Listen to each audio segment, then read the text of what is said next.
आज आपण स्वर्गीय चंदनआबा साहेबांच्या जयंतीनिमित्त त्यांना अभिवादन करण्यासाठी इथं जमलो आहोत.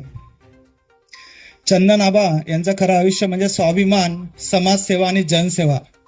म्हणूनच त्यांच्या या पावन जयंतीनिमित्त आपण या ठिकाणी मोफत आरोग्य शिबिर आयोजित केलेलं आहे. चंदनआबा म्हणजे एक स्वाभिमानी नेतृत्व आणि सामाजिक बांधिलकीची ज्योत प्रज्वलित करणारं व्यक्तिमत्व म्हणजे फक्त चंदनआबा. त्याचंच एक उदाहरण द्यायचं म्हटलं, कॅन्सर सारख्या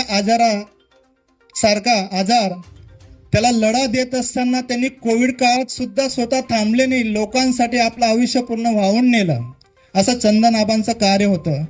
आणि कुठलंही सामाजिक कार्य करत असताना त्यांनी कधी जात पात धर्म भेदभाव याकडे पाहिलं नाही, फक्त आणि फक्त माणुसकीच्या नात्याने कार्यरत करत राहिले. म्हणूनच आजही ते लोकांच्या स्मरणात आणि हृदयात जिवंत आहेत. त्यांच्या कार्याची प्रेरणा ही आपली ताकद आहे आणि त्यांची आठवण हे आपलं मार्गदर्शन आहे.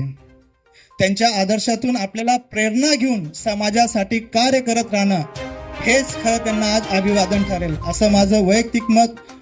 धन्यवाद.